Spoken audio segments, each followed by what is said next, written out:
하나님의 말씀 요한복음 12장 37절부터 43절까지입니다. 이렇게 많은 표적을 그들 앞에서 행하셨으나 그를 믿지 아니하니 이는 선지자 이사야의 말씀을 이루려 하심이라. 이르되 주여 우리에게서 들은 바를 누가 믿었으며 주의 팔이 누구에게 나타났나이까 하였더라. 그들이 능히 믿지 못한 것은 이 때문이니 곧 이사야가 다시 일렀으되 그들의 눈을 멀게 하시고 그들의 마음을 완고하게 하셨으니 이는 그들로 하여금 눈으로 보고 마음으로 깨닫고 돌이켜 내게 고침을 받지 못하게 하려 함이라 하였음이더라. 이사야가 이렇게 말한 것은 주의 영광을 보고 주를 가리켜 말한 것이라. 그러나 관리 중에도 그를 믿는 자가 많되 바리새인들 때문에 드러나게 말하지 못하니 이는 출교를 당할까 두려워함이라. 함께 봉독합니다. 그들은 사람의 영광을 하나님의 영광보다 더 사랑하였더라. 아멘. 요한복음 읽고 계시죠? 이번 주까지 요한복음 21장이 마무리됩니다. 22장이요. 요한복음 이미 강해를 한번 했어요. 그래서 웬만한 사건들은 한번 다루어서 또다시 다루는 것은 그렇고, 아무튼 안 다룬 본문이 있을까 계속 찾았습니다. 그러다가 요한복음 전체를 다시 한번 쭉 보면서 주로 초점은요, 예수님의 그 말씀, 예수님의 행적을 보고 들은 사람들의 반응이 어떠했는지 한번 그런 관점에서 요한복음을 쭉 봤어요. 특별히 그 믿다가 이제 히라보로 피스튜오거든요. 그래서 한번 그 피스투오라는 그 단어를 중심으로 해서 쭉 관련 구절들을 쭉 한번 봤습니다. 예수님께 대해 이들이 어떻게 반응했는지요. 여러분 예측하시듯이 크게 두 가지로 나뉘죠. 예수님을 믿은 사람이 있고요, 예수님을 믿지 않은 사람이 있습니다. 이 두 부류 안에 다 들어와요. 이 범주 안에요. 좀 더 이제 구체적으로 들여다보면은 물론 다양한 양태가 드러나죠. 예수님을 믿지 않은 경우에도요, 소극적으로는 그냥 믿음을 보류하는 경우가 있고요, 더 나가서 적극적으로는 예수님을 배척하고 또 심지어는 예수님을 죽이고자 혈안이 되어서 구체적인 모의를 꾸미기까지, 그리고 마침내 예수님을 직접 십자가에 못 박아 죽이기까지 하는 또 이런 부류들이 있어요. 예수님을 믿는 경우에도 비슷한 양상입니다. 다양한 양태가 있어요. 그러니까는 예수님을 믿긴 믿지만 정말 하나님께서 기대하시는 온전한 믿음의 내용, 성격이 아닌 경우가 있죠.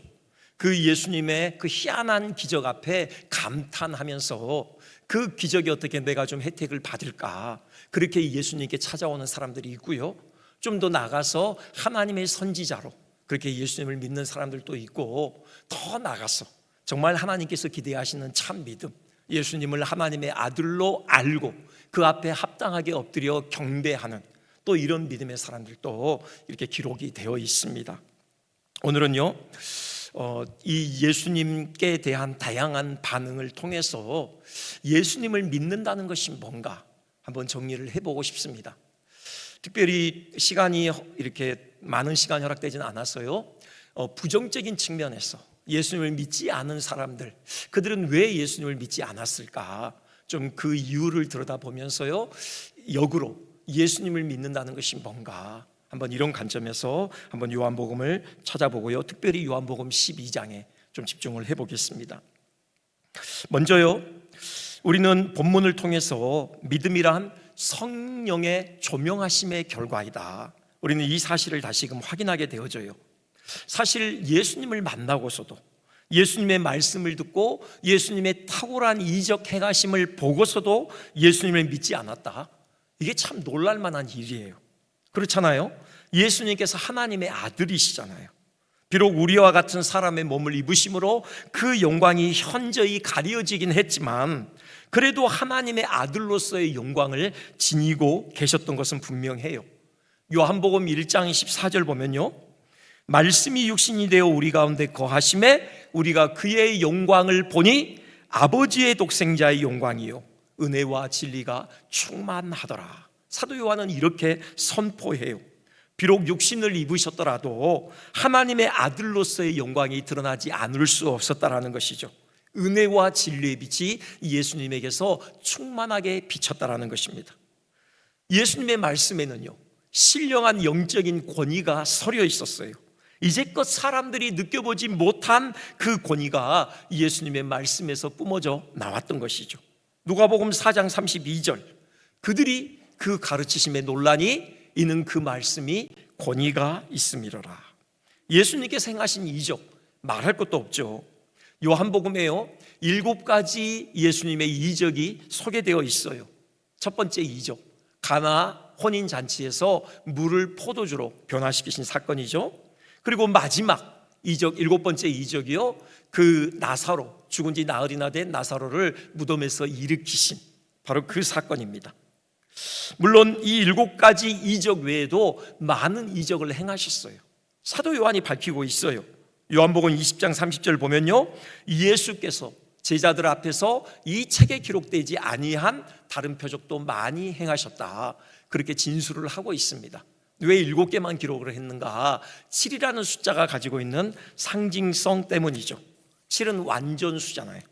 그래서 완전함을 상징하죠. 7가지 이적을 통해서 예수님께서 더할 나위 없이 완전한 이적을 행하셨다, 이 사실을 보여주려 했던 것이죠.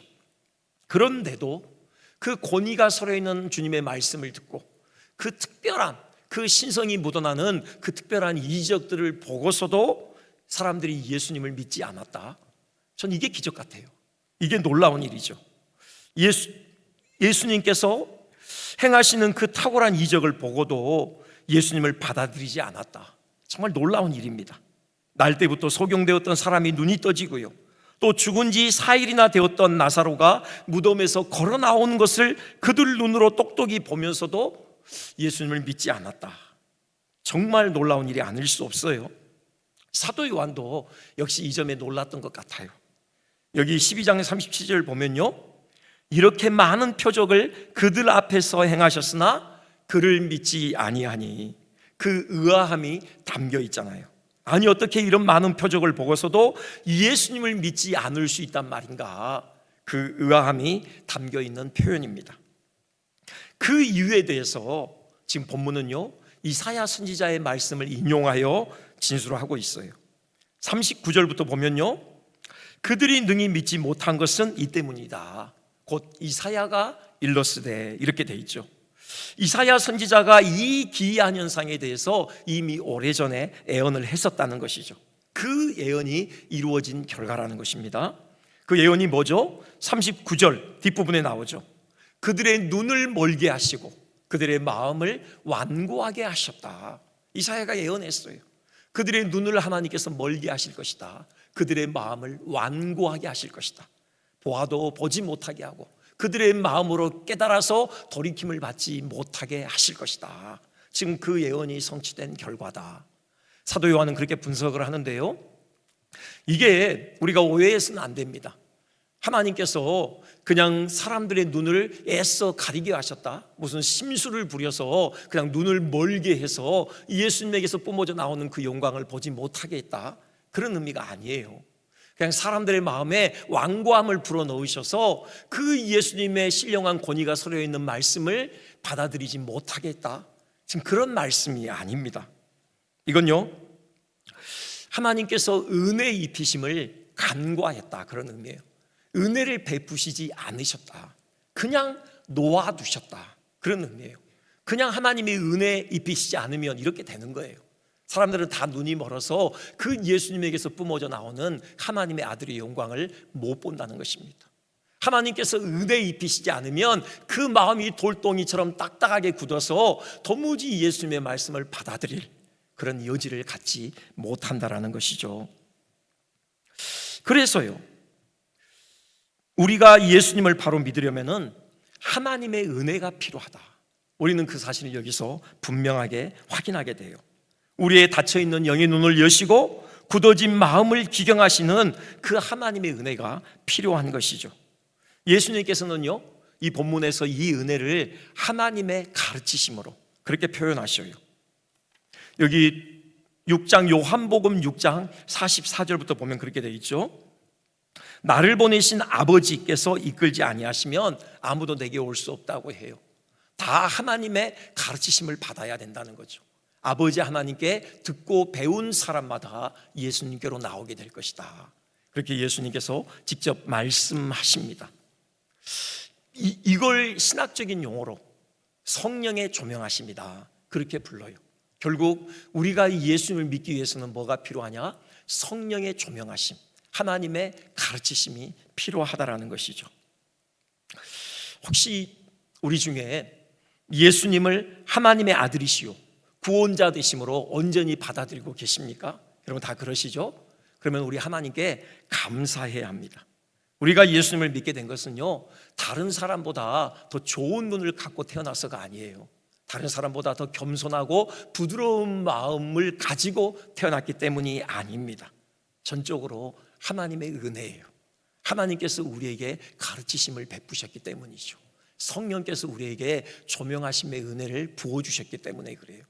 우리의 영의 눈을 여셔서 예수님의 영광을 보게 하신 것이죠. 우리의 마음을 그 은혜의 망치로 깨뜨리셔서 부드럽게 하셔서 예수님을 우리의 구주로 받아들이게 하신 것입니다. 근데 혹시라도 난 아직도 예수님을 나의 구주로 받아들이지 못한 것 같다, 여러분 그러면요, 하나님의 은혜를 구하시면 됩니다. 진심으로 하나님의 은혜를 구한다면 하나님께서 우리에게 은혜를 주셔요. 성령께서 우리를 찾아오실 것입니다. 우리에게 조명하심의 은혜를 주실 것이에요. 우리의 마음 눈을 밝히셔서 예수님의 영광을 보게 하실 것이에요. 정말 예수님을 우리의 구주로 받아들이는 그 예수님의 선하신 품 안에 안기는 그 복을 누리게 하실 것이에요. 우리 사모하는 마음으로 주님 앞에 나아가기를 주님의 이름으로 축원드립니다. 두 번째, 우리는 또 이 요한복음의 본문을 통해서요, 믿음이 무엇인가, 그것은 우리의 고정관념을 넘어서고 또 세속적인 욕망을 내려놓는 것이다. 우리는 이 사실을 확인하게 돼요. 여기 사람들의 마음이 완고하다. 무엇 때문에 사람들이 마음이 완고해졌을까? 그 사람의 마음의 완고함을 구성하는 요소가 뭘까? 보면요, 요한복음을 보면요, 사람들 안에 자리 잡은 고정관념이에요. 사람들의 생각을 사로잡고 있는 신념체계, 왜곡된 고정관념인 것을 확인하게 돼요.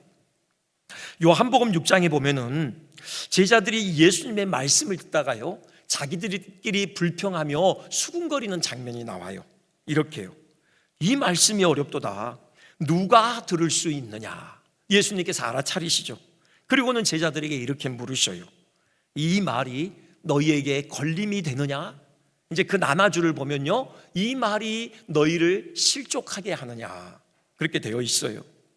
예수님의 말씀이요, 그들에게 걸림이 되고 그들로 하여금 실족하게 만들었다라는 것이죠. 무엇 때문일까요? 예수님의 말씀이 지금까지 그들이 쌓아 올린 신념 체계와 상충되었기 때문이라는 거예요. 무엇보다도요, 그들의 메시아관이 예수님의 말씀과 부딪혔던 것이죠. 유대인들 모두의 마음에 자리 잡고 있던 기대가 있었죠. 바로 메시아에 대한 기대입니다. 그들이 예수님의 비범한 행적을 보고 열광했던 이유가 뭐냐? 바로 그들 마음속에 자리한 메시아에 대한 기대 때문이었어요. 특히요, 오병이어 사건을 목격했을 때 그들은 흥분을 감출 수가 없었죠. 더더욱 예수님을 향하여 열광했어요. 그래서 예수님을 억지로 잡아다가 그들의 임금 삼으려고 했다. 그게 요한복음 6장 15절의 바로 진술이죠. 그들이 기대하던 메시아요, 그들의 현실적인 삶의 문제를 해결해 주는 분이었어요.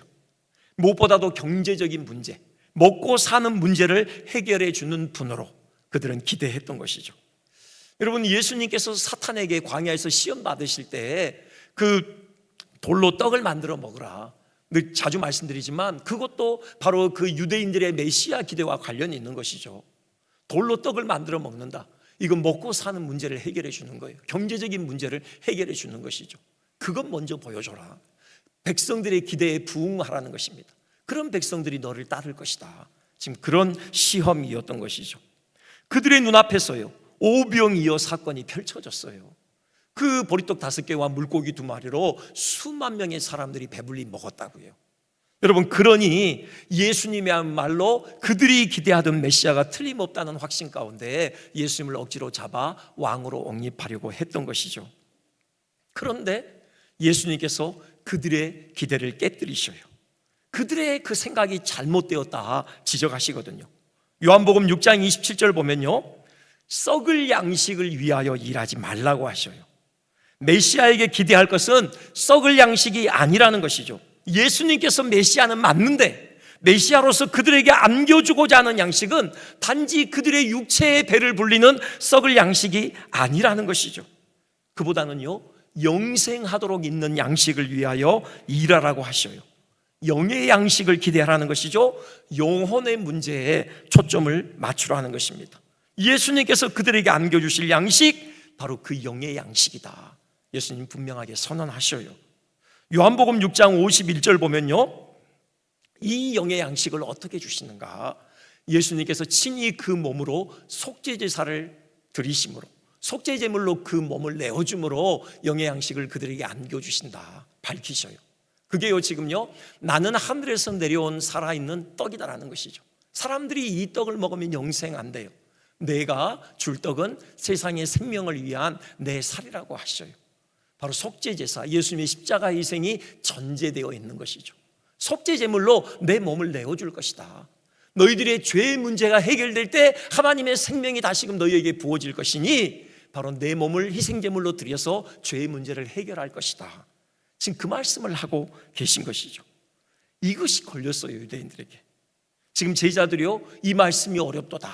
지금 그렇게 그들이 불평하며 수군거렸던 직접적인 이유가 바로 이 말씀 때문이었어요.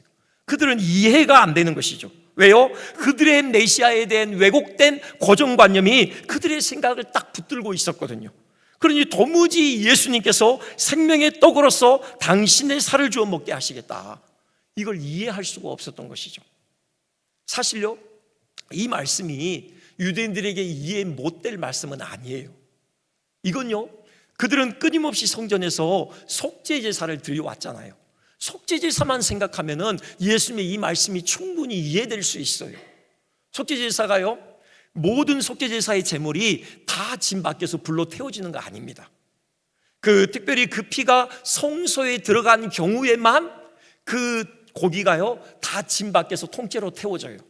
근데 그렇지 않은 경우, 그냥 제단에 그 피가 뿌려지는 경우는요, 단지 기름이나 내장만 번제단에서 태워지고 나머지 고기는요, 제사장이 먹어요.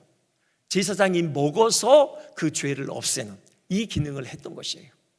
그걸 연상하면은 얼마든지 예수님의 이 말씀이 이해돼요. 내 살을 너희에게 주어 먹게 하겠다. 그게 뭐예요? 속죄제사의 제물로 내가 지금 내 몸을 바칠 것이다. 지금 그 말씀이거든요. 그런 의미에서 내 살이 생명의 떡이다 라는 충분히 이해될 수 있는 말씀을 하심에도 불구하고 그들의 그 왜곡된 메시아관 때문에 상충되어져 도무지 이해를 못했던 것이죠. 우리가 얻을 수 있는 교훈이 있죠. 참 믿음을 갖기 위해서는요, 우리의 고정관념을 내려놔야 해요. 우리가 말씀을 읽고 공부할 때 우리는 말씀에 의해 우리의 생각을 새롭게 해야 해요. 우리의 생각으로 말씀을 재단하는 것이 아니라 말씀으로 우리의 생각을 고쳐가야 하는 것이에요. 그러니까 영어로 그 이해가 understanding이잖아요. 그 사실은 이 경우에도 의미가 있어요. 성경을 이해한다, 그건요, 내가 성경 위에 서는 것이 아닙니다. 성경 위에 서서 내 입맛대로 성경의 의미를 해석하는 것이 아니에요. 내가 원하는 내용을 성경에 집어넣어 마음껏 해석하는 게 아니라고요. 성경 아래에 서는 것이에요. 성경 아래에 서서 겸손히 성경의 말씀을 듣는 것이죠. 성경에 내 생각을 쳐서 복종시키는 것입니다. 그럴 때 우린 믿음의 단계에 들어갈 수 있다는 것이죠. 또 하나요, 사람들의 마음을 완고하게 만드는 요소가 있죠. 그게 바로 사람들 마음 안에 자리하고 있는 세속적인 욕망입니다. 사실 유대인들의 이 메시아관, 여기에 이미 그들의 세속적인 욕망이 투영되어 있어요. 그렇잖아요. 그들의 관심은 온통 현세적인 것에 붙들려 있었어요. 그래서 그들의 먹고 사는 문제를 해결하고 또 그들에게 정치적인 자유를 안겨줄 메시아를 기대했던 것이죠. 그들은요, 예수님의 이 말씀을 듣고서도 그 욕망을 포기하지 않아요. 그들의 영혼의 문제를 지적하시는 예수님의 말씀이 조금도 그들의 마음에 울림 있게 다가가지 않습니다. 그들은 여전히 예수님을 향하여 세속적인 기대를 접지 않아요. 예수님께서 여전히 그들의 현실적인 문제를 해결해 줄 메시아이기를 바랐던 것이죠. 그래서요, 예수님께서 생애 마지막 일주일을 앞두고 예루살렘 성을 입성하실 때 그들이 그냥 종려나무 가지 손에 들고 열렬히 예수님의 입성을 환영했던 것입니다. 예수님을 향하여서 환호의 외침을 외쳤던 것이에요. 이렇게요, 요한복음 12장 13절이죠. 호산나 찬송하리로다. 주의 이름으로 오시는 이 곧 이스라엘의 왕이시여. 여기 이스라엘의 왕은 그들의 세속적인 기대가 담겨있는 왕이에요. 그들을 로마의 압제로부터 해방시켜주고 또 그들의 경제적인 문제를 해결해 줘서 정말 다윗 왕국의 그 영광을 재현해 줄 그 메시아, 그 왕으로 예수님을 여전히 기대했던 것이죠. 그렇게 예수님의 예루살렘 입성을 환영했던 것입니다. 그런데요, 우리가 알듯이 이들의 예수님을 향한 이 환호가 저주로 바뀌는 데는 단 일주일도 걸리지 않았어요. 요한복음 19장 14절 15절 이렇게 돼 있죠. 빌라도가 유대인들에게요, 예수님을 그들의 왕으로 지목해요. 그때 이들의 반응이 뭐예요? 없이 하소서, 없이 하소서. 그를 십자가에 못 박게 하소서. 그 환호가요, 저주로 바뀌었어요. 왜죠? 그들의 세속적인 기대가 무너졌던 것이거든요. 예루살렘 성에서의 그 일주일이 안 되는 예수님의 행적을 통해서 그들은 그 기대를 접었던 것이죠. 실망했어요. 그 실망이 분노로 바뀝니다. 그 분노가 그를 십자가에 못 박으라는 저주의 외침으로 표현되었던 것이죠. 우리가 예수님을 향하여 참된 믿음을 가지려면 이 세속적인 욕망을 내려놔야 해요. 예수님에게 우리의 세속적인 기대를 투영해서는 안 돼요. 언젠가 한번 말씀드린 적이 있는데 서머셋 모험의 인간의 굴레라는 제목의 소설이 있죠. 거기에 주인공이 그 어렸을 때의 경험을 수레하는데 그가 소아마비로 한쪽 다리를 절어요. 근데 이제 하나님의 말씀을 접했어요. 무엇이든지 믿고 구하는 대로 받으리라. 그래서 그 말씀 붙들고 그가 이제 기도하기 시작해요. 하나님, 나의 이 저는 자리를 고쳐주세요. 하나님이 내 기도 들으시고 고쳐주실 줄로 믿습니다. 그렇게 되뇌이면서 기도하거든요. 그리고 자기가 그 시기를 못 박아요. 기도 응답의 그 시점을요. 철저하게 믿어요. 어린아이였으니까. 그래서 이제 그때가 됐어요. 그럴 때 그가 침대에서 이제 뛰어내리죠. 그런데 그가 기대했던 그 다리의 온전함은 없었던 것이에요. 여전히 한쪽 다리를 비극적이게도 걸었던 것이죠. 절었던 것이죠. 그래서 그때부터 믿음을 포기해요. 그때부터 평생 예수님을 멀리하는 그런 삶을 살아요. 이게 아니라는 것입니다. 여러분, 예수님을 믿는다는 것은 우리의 세속적인 기대를 예수님께 투영하는 것이 아니에요. 그냥 하나님 반드시 이렇게 해주셔야 됩니다라는 그런 기대를 가지고 우리가 하나님을 조종하는 게 아니라고요. 그 세속적인 기대가 충족되지 않았을 때 예수님에게서 돌아서는 것, 이런 게 아니라고요. 여러분, 우리의 욕망을 내려놔야 해요. 우리는 순전하게 성경이 말씀하신 그대로 우리는 예수님을 받아내야 하는 것이죠. 그 예수님께 우리 자신을 내던져야 하는 것입니다.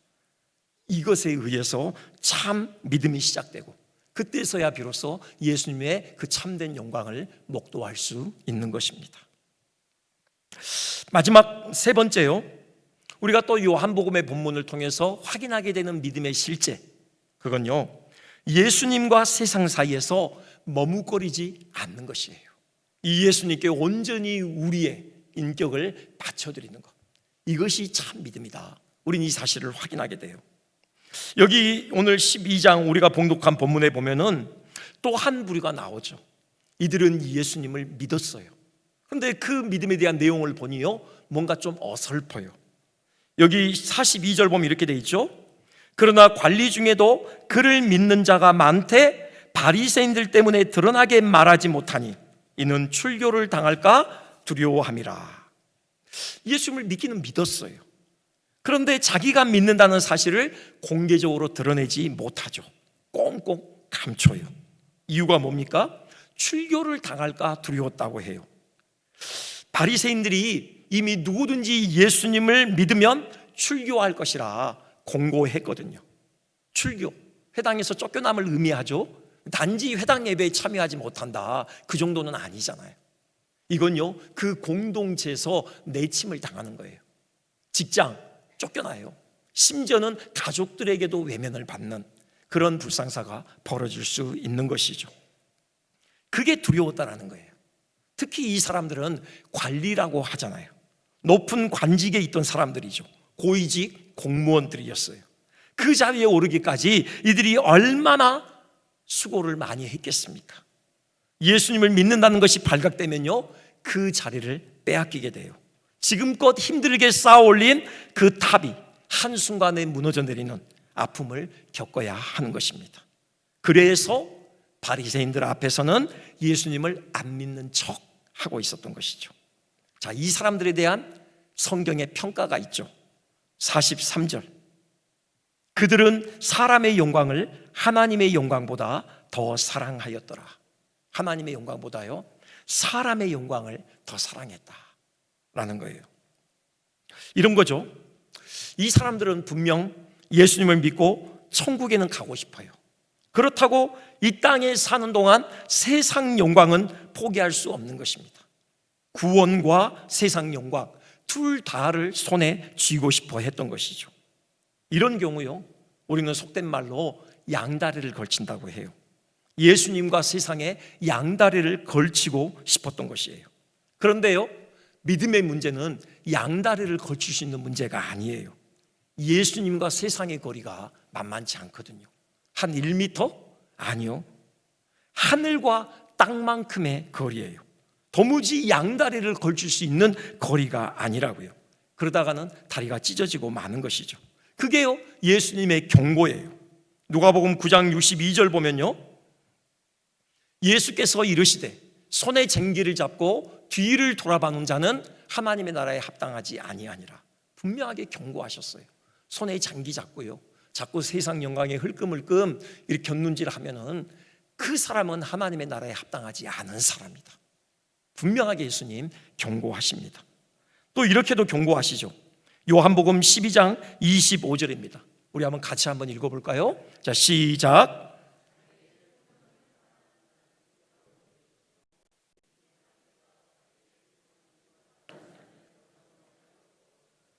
아멘. 분명하게 경고하셔요. 자기의 생명을 사랑하는 자, 이건 세상 영광과 등치가 되는 거죠. 예수님을 믿는다고 하면서 세상 영광을 사랑한다면, 예수님과 세상 사이에서 머뭇머뭇하고 있다면 그 사람은 자기의 생명 잃어버릴 것이다. 예수님 경고하셔요. 그런 건 예수님을 믿는 게 아니다. 예수님은 한마디로 그렇게 정리하고 계신 것입니다. 하나님은요, 질투하시는 하나님이셔요. 여기 나오진 않았지만 신명기 4장 24절 보면요, 내 하나님 여호와는 소멸하는 불이시요 질투하는 하나님이시니라. 분명하게 선언하셔요. 하나님께서는 우리의 사랑을 독차지하기를 원하셔요. 세상과 경쟁 상대가 되는 걸 원치 않으셔요. 하나님께로만 향해야 할 우리의 사랑이 세상으로 나누어지는 것, 그거 하나님이 결코 원치 않으신다는 거예요. 아브라함으로 하여금 독자 이삭을 번제로 바치라고 하시잖아요. 이 명령에 이 질투하시는 하나님의 마음이 분명하게 담겨 있는 거죠. 어느 날부터인가 아브라함에게 있어 이삭이 우상과 같은 존재가 되기 시작해요. 자칫 하나님보다 더 사랑하는 자식이 되어가고 있었던 것이죠. 하나님께서 이를 깨우치시기 위해 그 명령을 하시죠. 아브라함으로 하여금요, 자기 자신을 돌아보게 하시는 것이에요. 지금 하나님께서 선물로 주신 자식 이삭이 하나님 자리를 차지하는 위험성이 있음을 직시하라 말씀하시는 것이죠. 그렇게 되면요, 둘 다 위험해요. 아브라함도 위험하고 이삭도 위험해지는 것이죠. 자식을 사랑하지 말라는 말씀이 아니죠. 조금이라도요 하나님 자리를 넘보아서는 안 된다라는 것이에요. 정당한 위치를 지켜야 한다라는 것이죠. 물론 이 믿음조차도 하나님의 은혜예요. 아브라함이 이 하나님의 명령 받은 이후에 조금도 주저하지 않죠. 2번 말하지 않아요. 그냥 아멘 하고 순종합니다. 그가 다음날 아침에요 일어나서 주저없이 이삭 데리고 하나님이 지시하신 땅으로 떠나요. 그것도 아침 일찍이요. 과연 믿음의 조상다운 면모를 보여주죠. 그런데 우리가 아브라함의 믿음을 보면서 분명히 해야 될 사실이 있어요. 처음부터 아브라함이 이런 믿음의 행보를 보였던 것은 아니라는 것이죠. 여러분 아시죠? 그가 얼마나 갈짓자 행보를 보였습니까? 일이 깨지고 절이 넘어지고 그랬어요. 자기 목숨 보존하겠다고 아내를 다른 사람에게 팔아넘겨요. 하나님께서 분명히 사라의 몸을 통해서 하나님의 구원 경륜을 이룰 그 아들 주시겠다고 약속하셨거든요. 그런데도 그 약속의 장본인인 사라를 그 그랄 왕 아비멜렉에게 그냥 넘겨버려요. 끊임없이요 하나님께서 아브라함을 설득하신 결과예요. 하나님의 능력과 영광과 신실하심과 거룩하심을 아브라함으로 하여금 목도하게 하신 것이죠. 마침내 두 손 들고 하나님께 항복하게 하신 것이에요. 아브라함이 믿음의 조상이라 불리는 것은요, 야, 아브라함이 저렇게 믿음이 좋으니 우리도 아브라함의 믿음을 본받아야 되겠다, 이런 도전을 받으라고 그렇게 호칭하신 게 아니에요. 아브라함이 믿음의 조상이라고 불리는 것은요, 아브라함을 마침내 설득해 내신 그 하나님을 바라보라는 것이에요. 우리와 성정이 똑같은 아브라함을 마침내 믿음의 조상으로 세우시고야 마신 그 하나님의 열심을 주목하라는 것이죠. 그 하나님을 신뢰하라는 것입니다. 그 하나님의 손에 우리를 내어 맡기라는 것이에요. 우리도 그렇듯 믿음의 사람으로 세우실 하나님의 역사를 기대하라는 것이죠. 이게 믿음입니다. 여러분, 우리 오직 하나님만을 바라봅시다. 그분의 능하신 손에 붙들려서 한 걸음 한 걸음 믿음의 발길을 내딛자고요. 그럴 때 우리의 발걸음을 통하여 하나님께서 기대하시는 믿음의 열매가 풍성히 맺힐 것입니다. 우리만이 아니라요, 우리를 통해 많은 사람들이 그 믿음의 대열에 동참하는 은혜의 통로로 하나님께서 우리를 사용하실 것이에요. 우리를 통하여 하나님 나라를 선명하게 드러내는 그 놀라운 은혜의 현장이 바로 우리의 삶의 자리가 되는 역사 있을 것입니다. 우리 그런 은혜 있으시기를 주님의 이름으로 축원드립니다. 이것이 우리의 기도 제목입니다. 우리 영의 눈이 열려서 이곳에 가득한 주의 영광을 배우기를 간절히 소망합니다. 우리 한 영혼 한 영혼이 10년 가운데 성령의 불이 지피게 도와주시며 하나님 나라를 향한 거룩한 열망이 뜨겁게 임하기를 간절히 소망합니다. 우리가 잠잠히 있지 아니하며 나가서 주의 복음을 증거하게 도와주시고 땅끝까지 이르러 주님 다시 오실 길을 힘있게 예비하는 영혼들, 그 영혼들이 모인 주의 교회 되게 하여 주시옵소서. 이것이 하나님의 꿈임을 믿습니다. 하나님, 그래서 담대하게 우리가 부르짖습니다. 우리의 기도에 응답하여 주시고 하나님의 그 선하신 계획을 우리를 통하여 이루어 주시옵소서.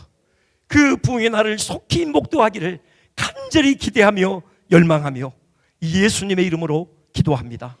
아멘. 하늘에 계신 우리 아버지여, 이름이 거룩히 여김을 받으시오며 나라의 임하옵시며 뜻이 하늘에서 이루어진 것 같이 땅에서도 이루어지이다. 오늘날 우리에게 일용할 양식을 주옵시고 우리가 우리에게 죄 지은 자를 사하여 준 것 같이 우리 죄를 사하여 주옵시고 우리를 시험에 들게 하지 마옵시고 다만 악에서 구하옵소서. 대개 나라와 권세와 영광이 아버지께 영원히 있사옵나이다. 아멘.